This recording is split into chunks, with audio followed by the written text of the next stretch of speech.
जय श्री ओम नमः सिद्धेभ्य। ओम नमः सिद्धेभ्य। ओम नमः सिद्धेभ्य। नमो अरहन्ताणं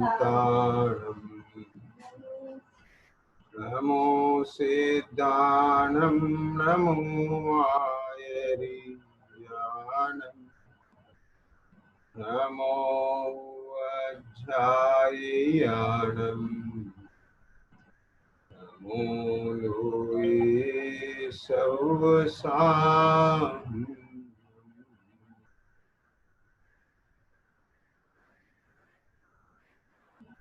मंगलमय मंगलकरण वीतराग विज्ञान नमो ताहि जाते हुए अनंतादिमान।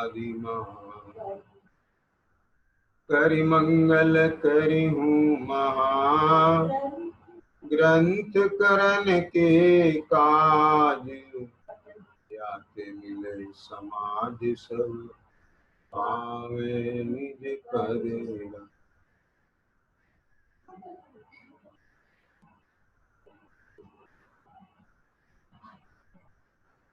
यह श्री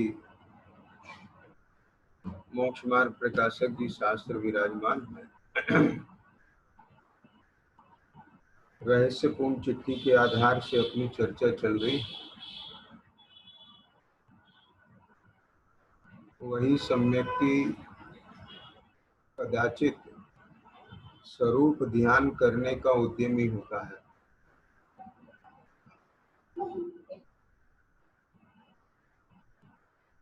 निचली भूमिका में राग की अधिकता है।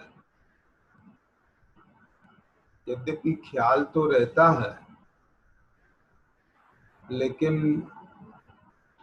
एक विशेष राग, एक विशेष प्रीति, एक विशेष भावना, विशेष भाव जो ऊर्ध्व होके आए और उपयोग को, चेतना को प्राणमुख से सौन्मुख करके आए, ऐसी स्थिति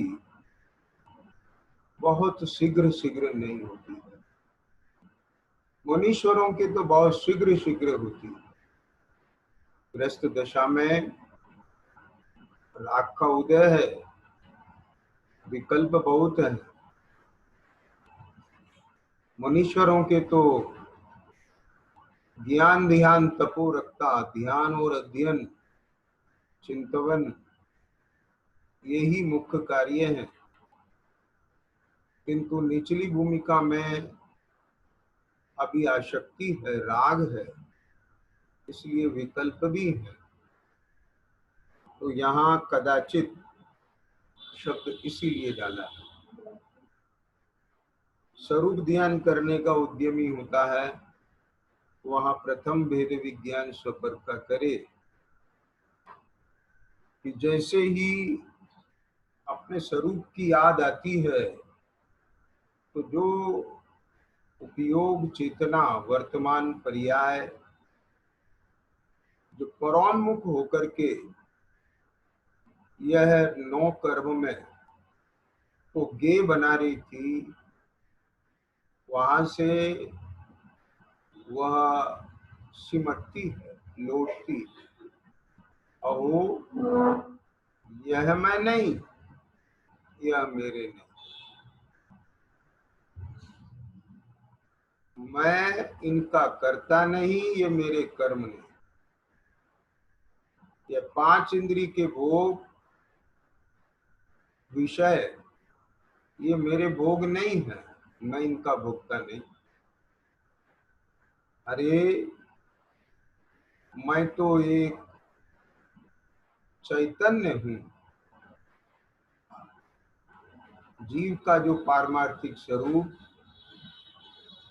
आचार्य देव ने 49 नंबर की गाथा में बताया है कि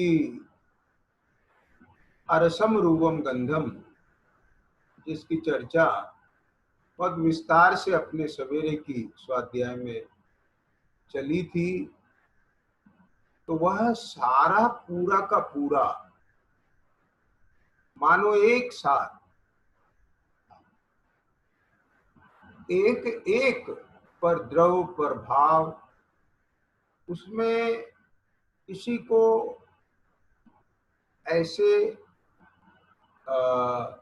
जहां जहां भी उसका जुड़ान है उसको भिन्नपने देख करके अथवा एक साथ, ये सब की अपनी पर्यायगत योग्यता के अनुसार होती है। उस समय कैसी है, माने कितनी विशुद्धि है, कैसी निर्मलता है, तो उस सब पर निर्भर करती है कि वो वहां सब भिन्न दिखते हैं। भिन्न दिखते हैं कि श्रद्धा में तो भिन्न है ही, लेकिन उस श्रद्धा में जो भिन्नता, जिस आधार पर भिन्नता उस जीव ने पहले पाड़ी थी कि ए पर द्रव अपने चतुष्टय में, उसका अपना भाव अपने चतुष्टय में, एक पुद्गल द्रव्य ही को ले लें, उसमें स्पर्श भी है, रस भी है, गंध भी है, वर्ण भी है, शब्द भी है, और इधर यह स्पर्शन इंद्रिय भी है, रसना इंद्रिय भी है, घ्राण इंद्रिय भी है, चक्षु इंद्रिय भी है, कर्ण इंद्रिय भी है। यह चेतना ये द्रव इंद्रिय के आलंबन से पर द्रव उस पुद्गल को ज्ञान का गे बना रहा है। वो जो गे है पुद्गल, वह गे अर्थात वह नौकर कहाँ है, बाहर है, उसके साथ इसका संबंध है, व्यवहार नहीं से। जैसे यह देह मेरी है, ये पुत्र मेरा है, ये पत्नी मेरी है, ये पिता माता मेरे हैं, ये भाई बहन मेरे हैं, ये घर मेरा है, और आगे चलो, ये कॉलोनी मेरी है, फिर और आगे चलो, ये शहर मेरा है, फिर और आगे चलो, ये जिला मेरा है, फिर और आगे चलो, ये प्रांत मेरा है, फिर और आगे चलो, ये देश मेरा है। समझेगा? फिर 3 लोक की अपेक्षा कहें तो ये मध्य लोक का मैं वासी हूं। यानी इस प्रकार से जो ये नो कर्म के साथ में ये जो संबंध इस जीव का है संयोग रूप से, वहां से देखता है तो भाव ऊर्ध्व होके आते हैं, और वो भाव ऊर्ध्व होके आते हैं तो उन भावों रूप परिणत आत्मा, भावों रूप परिणत आत्मा अर्थात उस रूप अनुभव करता आत्मा अपने को वैसा स्वाद लेता है, लेकिन वो सब स्विकल्प का स्वाद है, वो स्व विकल्प का वेदक है, वो स्विकल्प का अनुभव। लेकिन आत्मा का स्वरूप हो वह तो ज्ञान मात्र, चैतन्य मात्र है, उसमें विकल्प नहीं है। ख्याल में ये जो विकल्प है इसका स्वाद है आकुलता, यानी ज्ञान का स्वाद आकुलता नहीं है, जानने का जो जानन रूप परिणमन है वो आकुलता रूप नहीं है, लेकिन उसके साथ जो रागांश है वह रागांश का स्वाद आकुलता है। जैसे है ना आंसू का स्वाद, आंसू का स्वाद उसमें खारापन है, हल्का खारापन है, तो यहां नमक नहीं मिलाया किसी ने, लेकिन बाय नेचर है। समझ आया ना? तो उसमें वो तत्व है, भीतर से है, भले वो भले भीतर से है। ऐसे यहां भी वो कोई उसमें आकुलता मिलाई नहीं जाती है, लेकिन जैसे ही यह चेतना अपने को वो वहां से संबंध जोड़ करके वो जो भावक का भाव है उस रूप अपने को अनुभव करता है और उधर ज्ञेय रूप अपने को अनुभव करता है, तब इस प्रकार का जो इस जीव को स्वाद आता है, वेदन आता है, उसका नाम आकुलता है। यहाँ ये जीव को जो आकुलता लगती है ना, एक बहुत मोटी बात है ये, कि द्वेषात्मक जहाँ भाव होते हैं वहां तो आकुलता लगती है, लेकिन जहाँ रागात्मक भाव होते हैं उसका अनुभव आकुलता रूप नहीं है। आई समझने के लिए?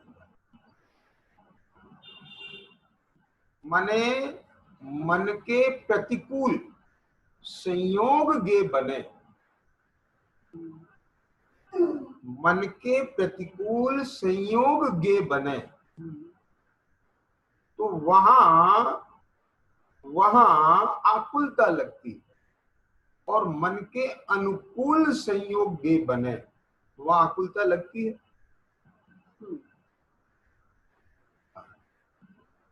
क्या समझ? चूंकि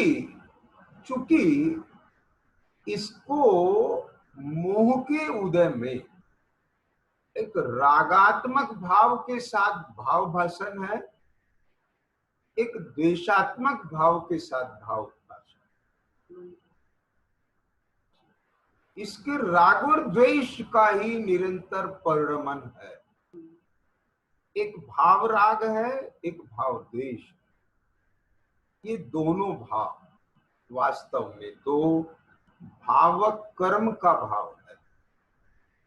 राग नामक कर्म का विपाक है, द्वेष नामक कर्म का विपाक है। लेकिन मोह के उदय में यह भावक का भाव नहीं लगता, यह निज भाव लगता है। अज्ञानी को भेद ज्ञान नहीं है। इधर गे ज्ञान में ज्ञात होता है, जीव की तो बस ज्ञातृता है। गे का है, क्या कहा? गे का है, जीव की ज्ञातृता है। ज्ञातृता का कार्य जानना है, वो जानने रूप कार्य में गे नहीं आ गया। तो गे जैसा भी है वो अपने लिए है, जैसा भी गे है वो अपने लिए। और मेरी ज्ञातृता है, वो किसी भी गे को जाने, किसी भी गे को जाने। ध्यान से सुनना, यदि कोई निर्णय करने के लिए व्यक्ति बैठा है, निर्णायक, और सामने कोई कविता पाठ कर रहा है, तो किसी की कविता तो बहुत अच्छी है हर प्रकार से, और किसी की कविता में वो रस नहीं है, वो अलंकार नहीं है, वो उसका जो एक व्याकरण है वो नहीं है, भाषा नहीं है, उसका गायन भी ठीक नहीं है। ठीक है, इसका अर्थ यह है क्या कि जो निर्णायक बैठा है वह अपने परिणाम भी बिगाड़े। परिणाम उसका बिगड़ेगा कि जो वहां रंग मंच पर, यानी उस प्रतियोगिता के मंच पर अब प्रतिभाग ले रहा है। जिसका बहुत उत्कृष्ट है उसका परिणाम अव्वल आएगा, जिसका नहीं है उसका नहीं आएगा। तो निर्णायक का कार्य तो निर्णय देना है, स्वयं अपने परिणाम बिगाड़ना नहीं है, उसमें हर्ष विषाद करना नहीं है, ये निर्णायक का कार्य है।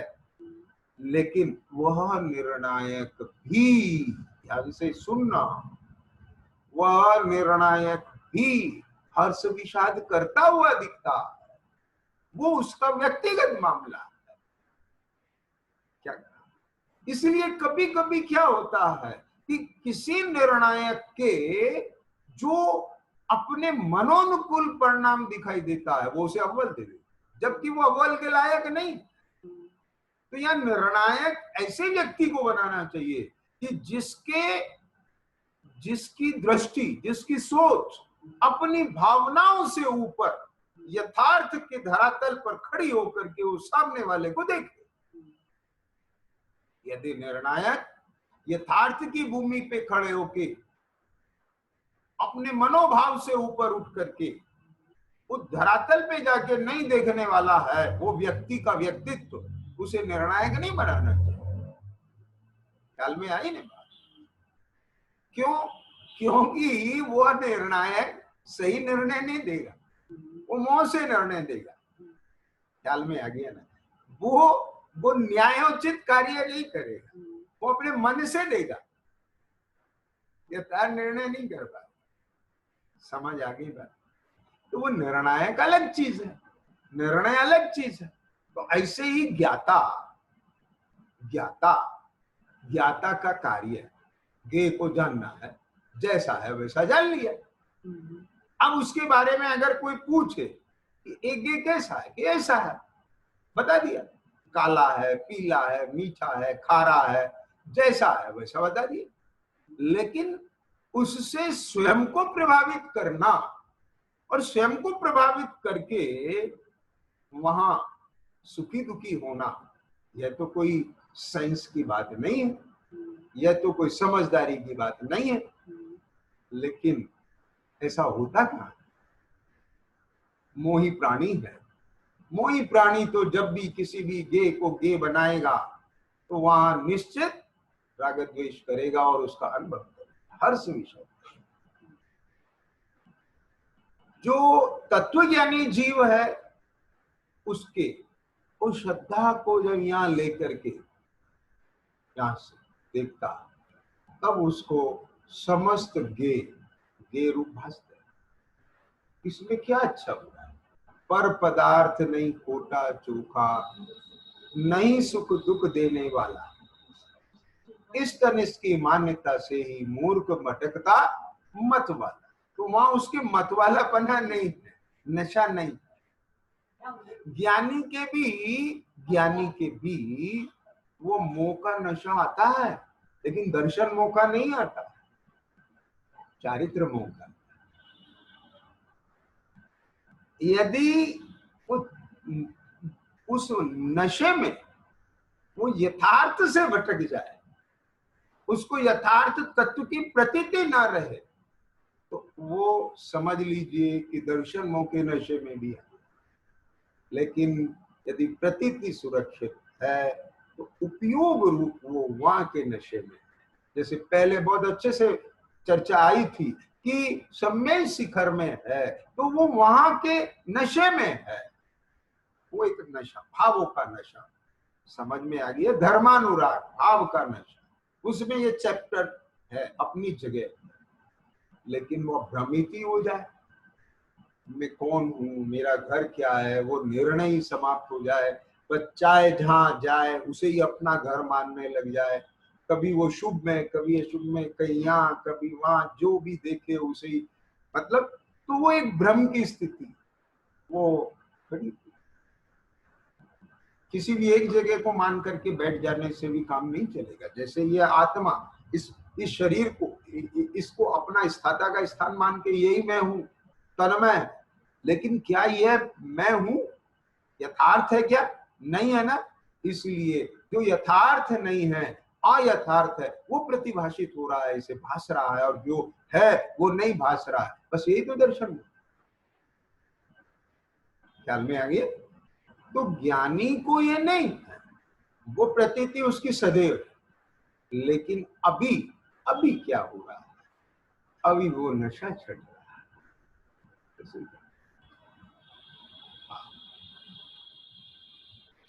मैं इसके लिए आपको उदाहरण देता हूं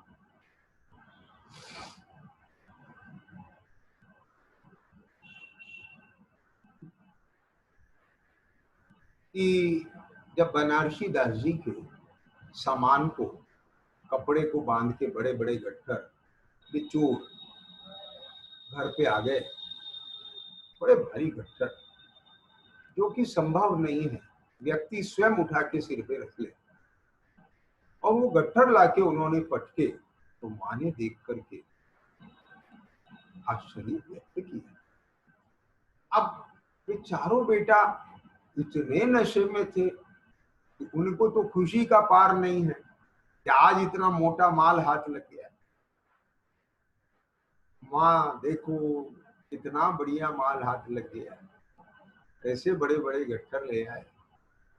माँ ने कहा बेटा ये बात तो सही है, तुम ले आए हो, मैं भी देख रही हूँ, तो माँ तुम्हें खुशी क्यों नहीं हो रही? बोले नहीं, मैं इस सोच में हूँ ये गट्ठर तुमने उठाए कैसे होंगे। ध्यान से सुनना जरा, बहुत मार्मिक बात कहने जा। तो वहां पर वो एक साथ बोले अरे इसमें क्या बात है, हमने एक दूसरे को उठवा दिए। बोले अच्छा तुमने एक दूसरे को उठवाए? कि हाँ। लेकिन बेटा ऐसा कैसे हो सकता है? बोले माँ ऐसे ही हुआ है। बोले ऐसा तो हो ही नहीं सकता है। बोले ऐसा हुआ है। बोले नहीं हो सकता। बोले हुआ है। अब वो उनमें तनातनी हो गई। माँ कहती है नहीं हो सकता और वो कह रहे हैं। आप समझ रहे हो अब क्या हुआ?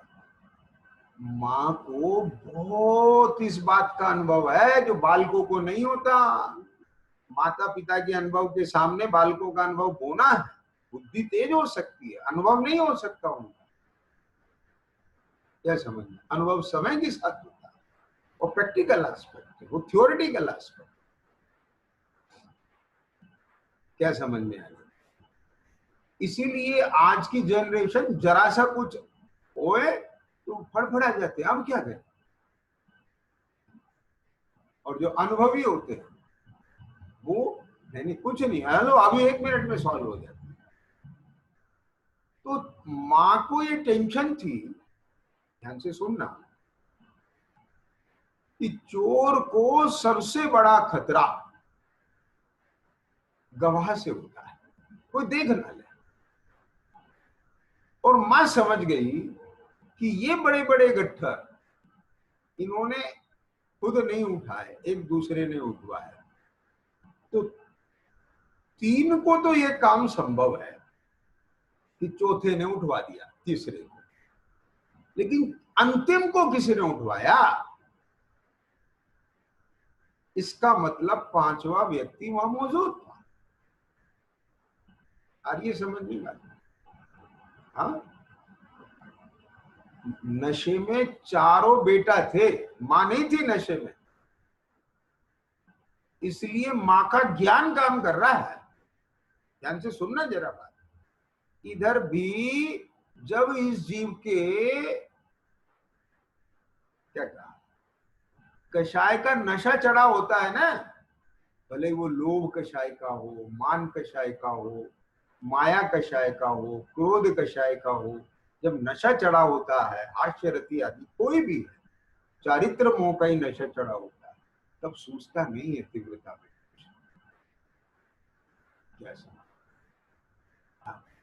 वो भी जो श्रद्धा है ना, वस्तु तत्व है ना, वो तिजोरी में बंद जैसा है, मालिक है वो उसका। आचार्य देव ने भी लिखा है, कुठार में रखे हुए बीज के समान है वो श्रद्धा। अपना बैंक में एफडी हो, बैंक में अकाउंट में बैलेंस हो, और अपने वहां उपयोग रूप नहीं आए, उसका इस्तेमाल नहीं करे, तो अभाववती वो भोग करता है। ख्याल में आ गया? वो एक अपेक्षा से वो भी बात ध्यान में रखना। अब ऐसा क्या नशा कि वो माल के मिलने की इतनी खुशी कि उसमें अपने पकड़े जाने का भी भाव, वो निगाह, दूर दृष्टि का वो विवेक खत्म हो जाए। भाई साहब यहाँ 5वां आदमी है कोई, कौन है वो? उसने तो देखा ही है। ख्याल में आया? यानी यहां से माल उठकर जा रहा है, उसका कोई गवाह है कि नहीं है? वो देख रहा है, और वो देख रहा है और इस चौथे को भी एक ख्याल में है उस समय, अभी समझना, लेकिन वो नशा इतना हावी है कि उसको वो नजर नहीं आ रहा है। और उनकी आपस में तनातनी हुई और मां ने उनके लप्पड़ लगाए, और लप्पड़ लगाए तो ढीले पड़े, समझ आए, और कहा कि ठीक है, तुम कहते हो हमने एक दूसरे को उठवाया, मेरे सामने उठा के बताओ क्या समझ। हाँ? तो अब उन्होंने एक दूसरे को उठवाना शुरू कर। अब जब चौथा था ना, वो फंस गया, माथा घूम गया उसका, तब कहता माँ हाँ याद आ रहा है, आ गया अब याद। समझ रहे हो कुछ बात? इसका मतलब उसकी सत्ता में वो बात थी ना, नहीं होती तो कहां से याद आती उसे? तभी कोई कहानी तो बना ली नहीं उसने। ये है बात, याद आ रहा है। तो क्या याद आ रहा है? जब हम माल बांध रहे थे ना, एक आदमी वहां बैठा था, लगता है शायद वो वहीं का दुकान का मालिक होगा। फिर क्या हुआ कि मैंने 3 भाइयों को तो उठवा के भेज दिया, और मैं बहुत कोशिश कर रहा था उठाने की, तो मेरे से उठ नहीं पा रहा था। तब उसने उठ के वो गट्ठड़ मेरे सिर पे रखवा दिया। अब बोलो, मैं आपसे पूछता हूं, ये चीज उसकी सत्ता में है, लेकिन वाह, माल मिलने की खुशी का नशा इतना उर्द हो गया कि वो तथ्य नहीं दिखा। और जब वो तथ्य दिखाई दिया, कब दिखाई दिया? वो नशा ढीला पड़ा, वो नशा ढीला पड़ा, वो तथ्य ख्याल में आया, तथ्य उपयोग रूप हुआ, बिल्कुल नशा उतर गया, झरने रह गया। ओ माँ, बोले बेटा घबराओ मत, इस पूरा आगरा में ऐसा कोई भी दुकान का मालिक नहीं है जो उठ करके अपने गट्ठर उठवा दे। वो तो एक पंडित बनारसी दास जी ऐसा है कि वो ही उठवा सकता है। इसलिए घबराने की तो कोई बात नहीं है, लेकिन अपन को उसका माल हजम नहीं करना। वो धर्मात्मा जीव है, हाँ, अपने को उसका माल नहीं रखना है बिल्कुल। माँ ये क्या कह रही है? हाँ मैं कह रही हूँ, नहीं तो और लपड़ लगेंगे, जाओ चुपचाप, ख्याल में आ गया। खैर, मुझे बनारसी दास जी का यहाँ व्यक्तित्व नहीं बताना है, मुझे तो इस घटना से ये बात बताता हूँ कि जब वो नशा चढ़ा हुआ है तो माँ कितना कह रही है ये नहीं है संभव, वो कहते हैं हाँ है, हाँ है, हाँ है। तो ऐसे ही जनवाणी माँ कहती है ये कैसे हो सकता है कि तू अरूपी आत्मा इस शरीर से बाहर आता नहीं? क्या सुनना जरा ध्यान से। हाँ, क्या बोला? ये देह से बाहर नहीं आता, अरूपी तत्व है।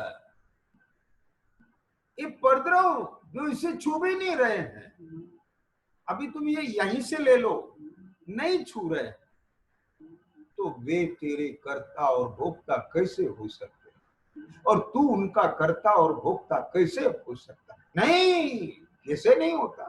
मैं करता हूं, मेरे कर्म है, मैं मालिक हूं, वो मेरे स्वयं है।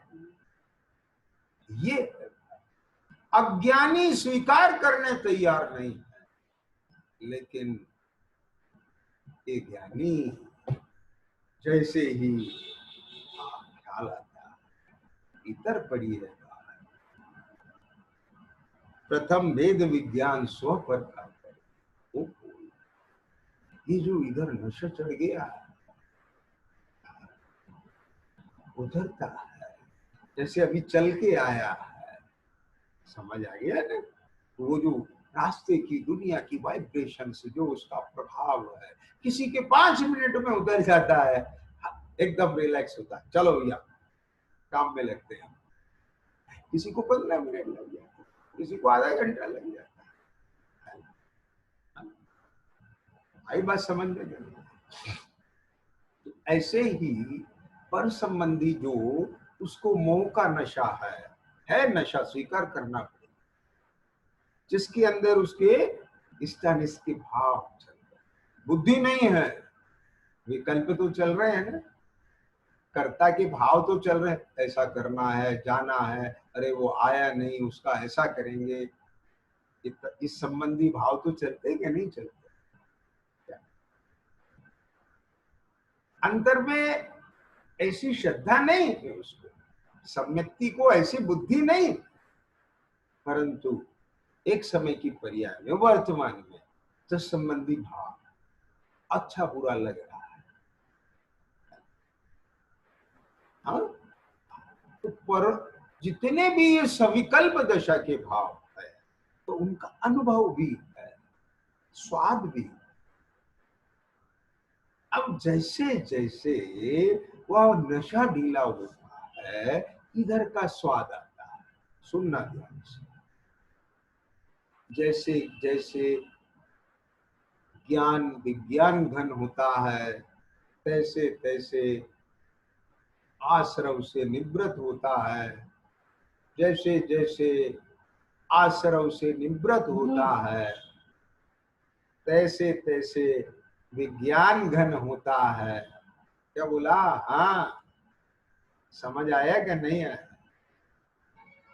जैसे जैसे स्व के सन्मुख होता है उपयोग, तैसे तैसे पर से विमुख होता है, जैसे जैसे पर से विमुख होता है, तैसे तैसे स्व के सन्मुख होता है। आई बात समझ में कि नहीं? वहां प्रथम वेद विज्ञान सो पर का। अब देखिए, ध्यान रखना भैया, ट्रैक तो वही है, ट्रैक वही है, एक उसी ट्रैक पे पैसेंजर गाड़ी चलती है, 40 की स्पीड पे चलती है, हर एक 5-10 किलोमीटर पे फिर जाके खड़ी हो जाती है, टुक टुक टुक टुक करके चलती है। अब किसी जीव की पर्याय गति योग्यता ऐसी है कि वो वेद विज्ञान करते करते और फिर उसे कुछ नया विकल्प खड़ा हो जाता है, और फिर अब ये सबकी अपनी अपनी योग्यता है। और किसी जीव के राजधानी और क्या कहते हैं उसको, शताब्दी है ट्रेन की तरह से पास एक अच्छे गिलास, उसकी चेतना सौन्मुख हो जाती है, लेकिन ट्रैक वही है, यानी परोन्मुखता पर प्रात्म विचार, जहां पर वर्गे विचार उपयोग का विषय बन रहा है, उपयोग का विषय बन रहा है, श्रद्धा का नहीं। ख्याल में आ गया? वो तो जो है वो है, जीवादि सात तत्व के प्रति, छह द्रव्यों के प्रति, स्वपर के प्रति, हितकारी अहितकारी भावों के प्रति जो श्रद्धा है, निर्णय है, वो बराबर भीतर में जो की सविकल्प और निर्विकल्प से वो प्रभावित नहीं हो रही, वो सम्यक्त का लक्ष्य है। ख्याल में? तो यहां प्रोसेस वो ऐसे देखा, उपयोग अभी ये चल रहा था, तुरंत जो है अरे भैया ये क्या है, वो मुनिराज ध्यान में बैठे, अच्छा वो ऐसा कर रहा है प्रजा के साथ, मेरी भुजाओं में भी अभी इतनी ताकत है, कहा ऐसा परिणाम आ गया, अरे तत्काल, अरे किसका राज, किसकी जा दे अपनी, तुरंत 1 मिनट में खलास। समझ आ रही बात? हाँ? तो यहां पर क्या बात आ रही है, ये जो है ना, प्रथम वेद विज्ञान सोपर का करे, नो कर्म द्रव कर्म भाव कर्म रहित केवल चैतन्य चमत्कार मात्र अपना स्वरूप जाने, वो जाने कोई नया जानना नहीं है, ये तो पहले से ही ज्ञान में है, ज्ञात है, निर्णित है, श्रद्धा पड़ी हुई है, परंतु उपयोग परोन्मुख होने से वहां लगा हुआ था, और वहां से स्वर्ग की तरफ आया, अपने घर की याद आई, अपनी याद आई, तो वहां पर जैसे जैसे इधर आता है तो वो छूटता है, तो अपना विचार बढ़ता है और पर का विचार छूटता है। बस अब इसमें बहुत आ गया, अब आगे चलते हैं, है ना। अब किसी को कोई इसमें कोई एक क्वेरी या कोई किसी प्रकार की कोई ना समझ वाली बात तो नहीं है ना, वो तो अभी बता। ठीक है, क्लियर हो गया सबको, स्पष्ट है। देखिए, वहां प्रथम स्वपर का भेद विज्ञान करे होता है। नो कर्म, ये नो कर्म सब भिन्न पड़े हुए हैं, ऐसे दिखते हैं बिल्कुल अपने अपने चतुष्य में। और यहाँ मैं मेरे हूँ, मैं वहां हूं कहा, मैं तो यहाँ हूं। देखो, मुझे मेरा होना यहाँ भास रहा है, जब मैं यहाँ हूँ, अमूर्ति हूँ, अरूपी हूँ। अब ये सारी विषय उस तल की आ जाएंगी जो निर्णय के स्थिति वाला है जीव। इसको निर्णय नहीं करना, निर्णित है, बस केवल उपयोग रूप होना है, इशारा चाहिए इसको, तो केवल ख्याल में आने की बात है। बात समझ गए, इतना फर्क है, बहुत बड़ा फर्क है ये। उसको निर्णय होना है और इसका निर्णय उपयोग रूप होना है। उसे निर्णय में उपयोग लगाना है, उसे सम्यक सन्मुख जीव को, उसको तो अपना उपयोग निर्णय में लगाना है। और इसको निर्णित जो निर्णय है, निर्णित निर्णय, उसको उपयोग रूप करना है। बस अभी उपयोग रूप पर गए हैं, अब इसे वो उपयोग रूप करना है। तो उसे उपयोग रूप करने में देर नहीं लगी, उसे निर्णित करने में समय लगे। और कहो तो वो जीव की पर्यायगत योग्यता हो कि वो अंतर्मूर्त में निर्णय करे, और इसको उपयोग रूप करने में भी आसक्ति विशेष है, तो वहां उसका विशुद्धि कम है। और माने ऐसी स्थिति है तो वह थोड़ा थोड़ा थोड़ा थोड़ा सा उतनी पावर और बल नहीं बनने से, और उसके साथ में भी निकल के आने में समय लग सकता है। तो ये सब जीवों की अपनी स्थिति समझना। तो लेकिन मूल मुद्दे की बात क्या है, होता क्या है कि स्वपर का भेद। यहाँ पर ध्यान से सुनना बात, ये केवल वो निर्णय एकदम ख्याल में आ जाना ए है, इतना ही नहीं है। यहाँ सविकल्प से निर्विकल्प की बात है। इसमें जो संचेतन, वेदन, अनुभवन, ये जो राग आदि कषाय भाव का चल रहा था, उसका उपशम होने की बात है। देखो, दो तरह की चीजें हैं। जैसे आपको समय शिखर का बहुत रस चढ़ा हुआ है, और बीच बीच में आपको दुकान याद आ जाती है, घर याद आ जाता है, ठीक। लेकिन वो याद आ जाने मात्र से आपको वहां की जो भाव भक्ति की जो विशुद्धि है वो खत्म नहीं हो जाती। यानी उसके स्थान पर जैसे यहाँ रंगे हुए भाव रहते हैं ना, कमाना धमाना, घर गृहस्थी और ये सब आकुलता हर समय, ये भाव एकदम से नहीं ऊर्ध हो जाते हैं, याद आते हैं। यहाँ वही ऊर्ध रहते हैं। बात समझ गई मेरी, मैं क्या कहना चाह रहा हूँ। लेकिन जैसे वहां याद आई आपको, और धीरे धीरे उसी का ही फिर बोलन और चिंतन यहाँ का चालू होने लगे ना, तो फिर वो सारा वही स्वाद आ जाने लगेगा, उदीर ना हो जाएगा, और फिर वहां आपको चित्त नहीं लगेगा। क्या समझ लो, अब इसके रिवर्स ले लो यहाँ। तो ऐसे ही ज्ञानियों को ऐसा नहीं है कि बीच बीच में उनको ऐसा नहीं है कि कदाचित ही उन्हें जो है अपने स्वरूप का ख्याल आता है। वो तो जैसे आप क्या होता है, इस ट्रेन में जा रहे होते हैं और बातचीत भी करते रहते हैं और सब कुछ होता है, और निगाह भी बीच बीच में जाके अपना सामान देख लेती है, ख्याल में आ गया। तो ऐसे अपना उनको जो निर्णित चीज है अपनी, वो आ जाती है, ख्याल में आती है। लेकिन यहाँ एक पूरा उपयोग उसी रंग में रंग जाए,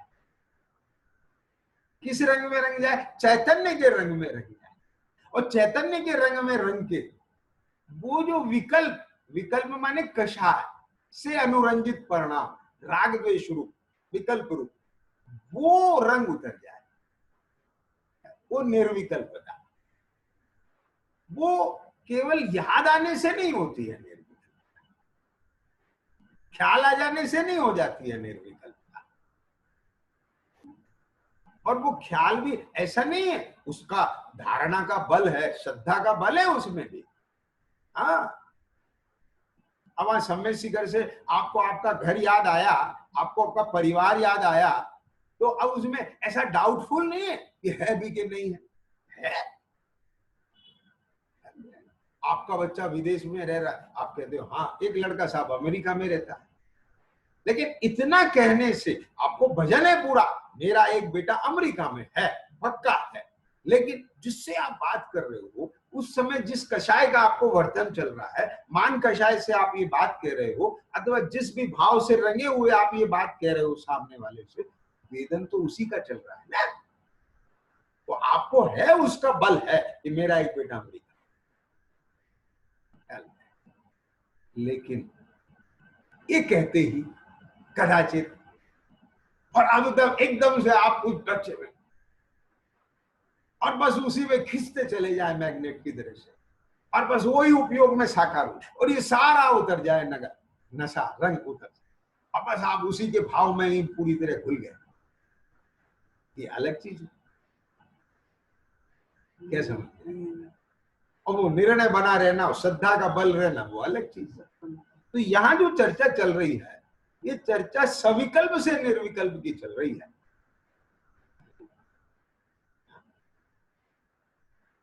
अब बात समझ गए ना, सम्यक्ति की बात।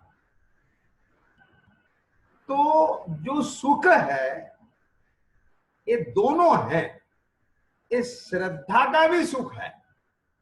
ऐसा नहीं है श्रद्धा सम्यक होने के बाद सुख नहीं है, बहुत बड़ा सुख है। किसी का बच्चा ही नहीं है, ना अमेरिका में ना कहीं है, तब उसके पास वो सुख है, भले वो कितने काम में लगा रहे, तो भी एक दुख उसके पास है, ये संतान का दुख है। अपन पुराणों में पढ़ते हैं ना कि वैसे तो सब बहुत अच्छा है, पुण्योदय से प्रजा सब है, हर तरीके से कोई शत्रु पक्ष की तरफ से राजा को चिंता नहीं है, प्रजा बहुत प्रसन्न रहती है, बड़ा फलीभूत है, सब कुछ बहुत बढ़िया है। परंतु राजा रानी एक विकल्प को लेके हर समय चिंतित रहते हैं, दुखी है, उनके घर में संतान नहीं। अब मैं आपसे पूछता हूँ, जो है हर समय चिंतित रहते हैं, तो क्या उनके वो चिंता उपयोग रूप हर समय है? नहीं, उपयोग रूप हर समय संभव भी नहीं हो सकता। राज दरबार में भी बैठते होंगे, बातचीत भी होती होगी, खाते पीते भी होंगे, लेकिन उसका दुख हर समय धारा प्रवाह है, लब्धि रूप से। ख्याल में आ गया? ऐसे ही जिसके होता है और दूर होता है, उपयोग रूप नहीं होता है, तो उसके होने का सुख हर समय। ऐसे ही अज्ञानी को अपने स्वरूप के अनिर्णय का, मिथ्या दर्शन का दुख हर समय, और सम्यक्ति को अपने सम्यक सिद्धांत का, मिथ्यात्व के अभाव का सुख हर समय, चाहे विकल्प कहीं भी। ख्याल में आ गया? उतना संबर है, समझ गए कि जितना संबर है उतना सुख है, जितना आश्रव है उतना दुख है। क्या? अब आश्रव जो है वो उपयोग से है, क्या बात समझ? तो एक सुख तो श्रद्धा वाला तो हर समय है, लेकिन जो ये विकल्प वाला उपयोग है, तो अभी वेदन स्वाद, तो जैसे वो उसके उपयोग में विकल्प चलेंगे, तो वो उसके हिसाब से उसको स्वाद आएगा। अब जैसा स्वाद आएगा वैसा अनुभव। आई बात समझ में? के लिए तो यहाँ निर्णय वाली पोजीशन की बात नहीं है यहाँ पर। किसकी है कि वो सुख तो है, लेकिन जो ये विकल्पों की आकुलता का स्वाद है वो शांत हो जाए। क्या समझ? और एक अपनी जो स्वाभाविक सहजता है, शांतता है, उसका स्वाद है। जो अतीन्द्रिय सुख है, आनंद है, स्वाभाविक शांति है। स्वाभाविक शांति माने कर्म के उदयों पर आधारित नहीं है। क्या? जैसे वो शांति कैसी होती है कर्मों के उदय पे आधारित? मान लीजिए बेटा नहीं है तो उस संबंधी अशांति है, तो उस संबंधी शांति। समझ लीजिए आपके पास चश्मा टूट गया तो आपको ये विकल्प की अशांति आप कैसे पढ़ेंगे? लेकिन एक और दूसरा आपके पास है तो आप उसे लगा के काम कर लेते हो, तो वो शांति नहीं है, अशांति। बस समझ में। एक तो ये संयोग, उदय, अनुकूल, प्रतिकूल, तत्संबंधी शांति है, ठीक। और दूसरी कैसी है कि जहां चैतन्य से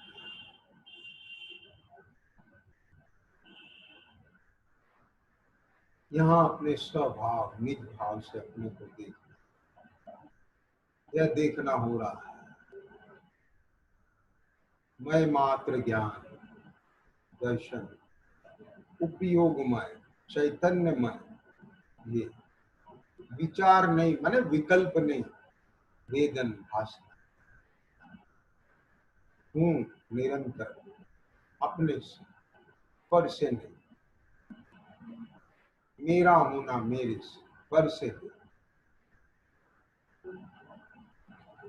इस जगत में अनंत जीव, उससे अनंत गुणे पुद्गल धर्म धर्माकाश, अपने अपने चतुष्य निरंतर उत्पाद वय करते हुए ध्रुव रूप से परिणम रहे।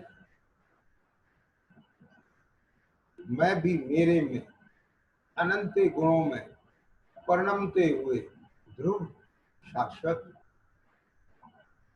मुझे पर द्रव से किंचित भी किसी भी प्रकार कोई संबंध नहीं, कोई अपेक्षा नहीं, ऐसा न केवल विचार, ऐसा अभी प्रत्यक्ष प्रकट भास रहा है।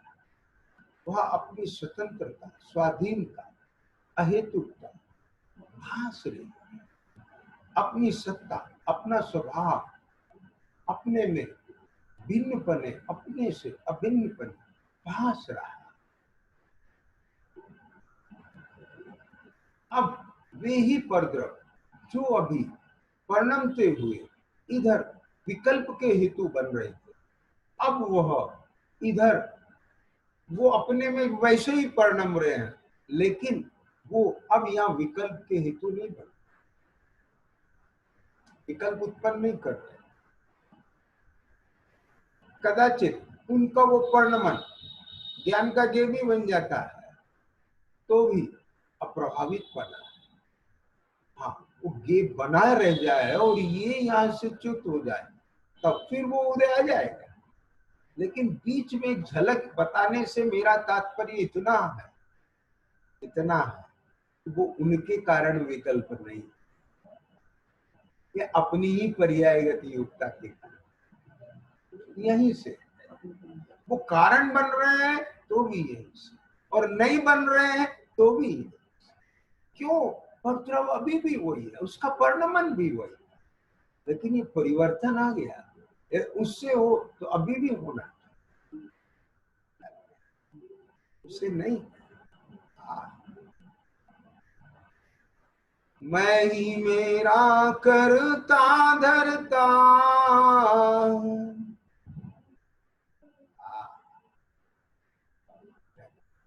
मुझ में पर का कुछ काम नहीं, मैं मुझ में रहने वाला हूँ, पर में मेरा विश्राम। वहाँ विश्राम नहीं, स्वभाव में विश्राम।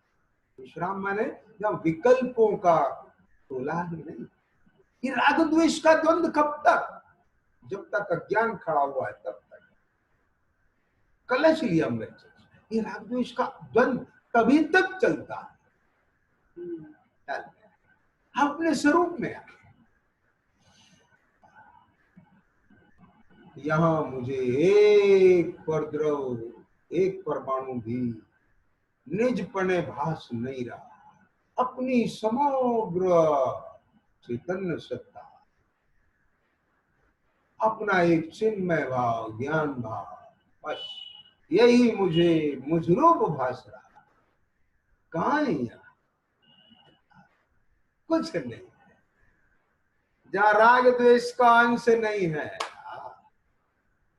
एक चैतन्य। अब बोलो, पर आत्म विचार कुछ नहीं, स्वात्म विचार वो भी शांत। अब यहां ध्यान से सुनना, शून्य नहीं होके बैठ गया वो, नहीं होता नहीं। अब तो पुरुषार्थ चल रहा है उसका अपने भीतर। मैंने बहुत पहले आपको एक दृष्टांत दिया था, आसमान में उड़ता हुआ पंछी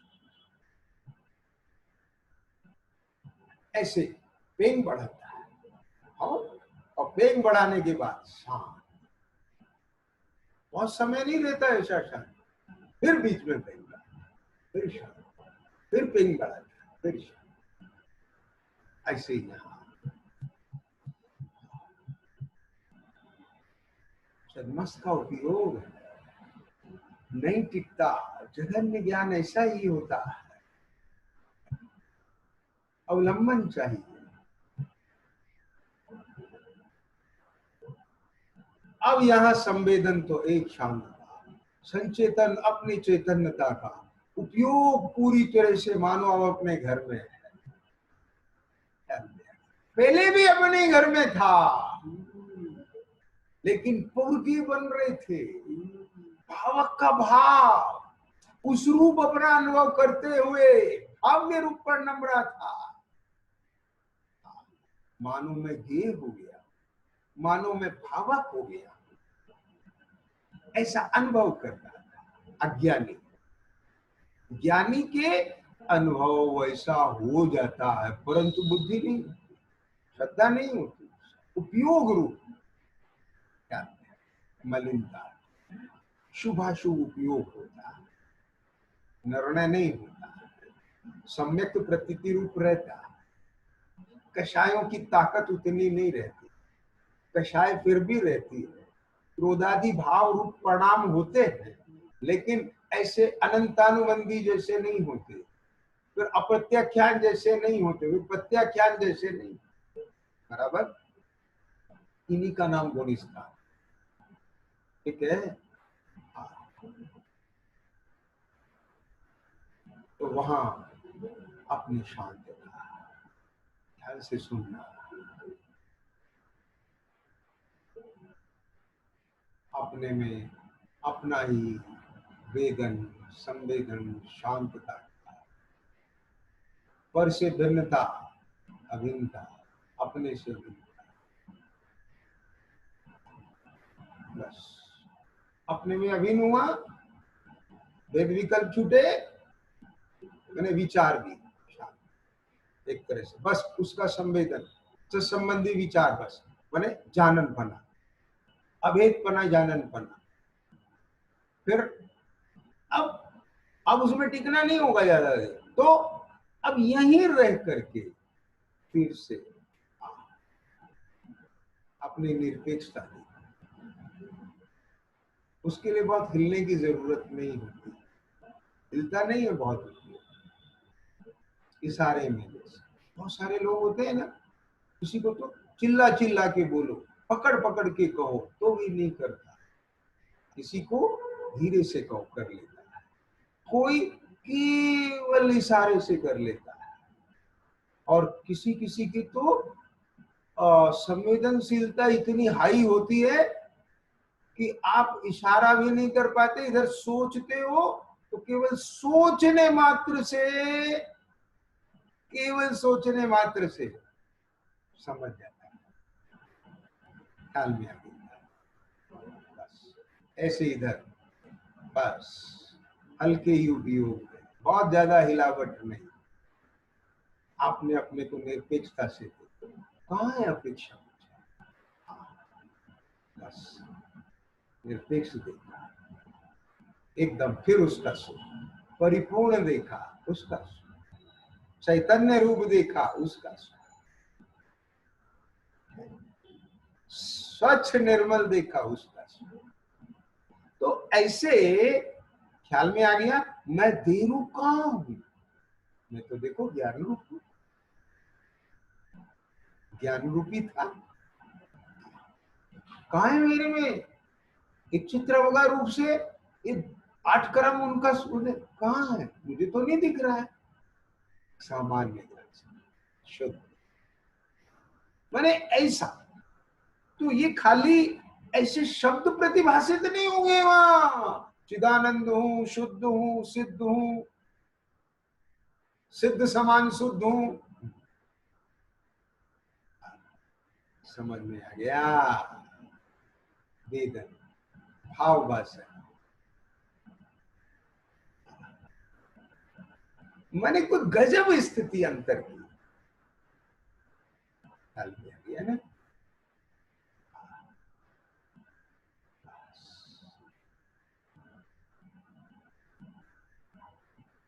अपने भीतर में पूरी चेतना, क्या कहा, यानी कहना चाहिए उपयोग पूरा का पूरा साकार, ऐसा होके प्रवर्तन करे, ख्याल में हाँ, उसी में ही अभेद वेदन बस एकाकार,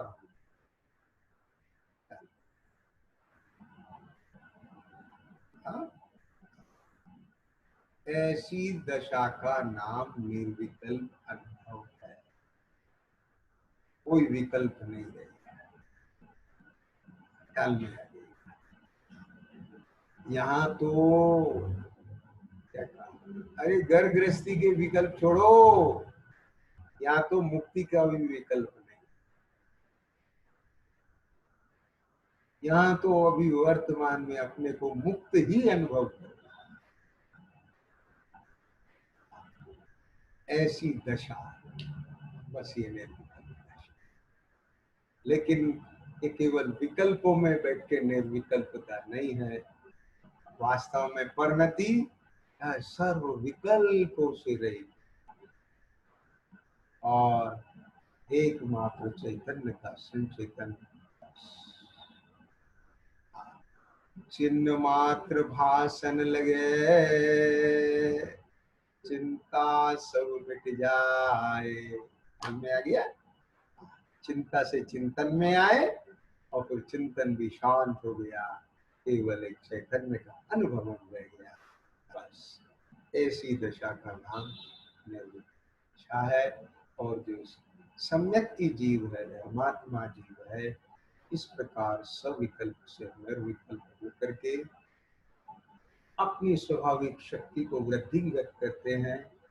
इसी अनुभवन से उनके ज्ञान वैराग्य की शक्ति, इसी अनुभवन से ज्ञान वैराग्य की शक्ति बढ़ती है और आशक्ति टूटती है, चारित्र मोह ढीला पड़ता है, विशुद्धि बढ़ती। इसलिए सभी साधकों को, धर्मात्माओं को जब तक निर्णय नहीं है तब तक उपयोग को निर्णय में लगाना, और जिनको निर्णय हो गया है उन्हें निर्णय उपयोग रूप कर करके सविकल्प से निर्विकल्प होने का उद्यम और पुरुषार्थ करने लायक है। बस ये दो पुरुषार्थ करें, इसी मंगल के साथ।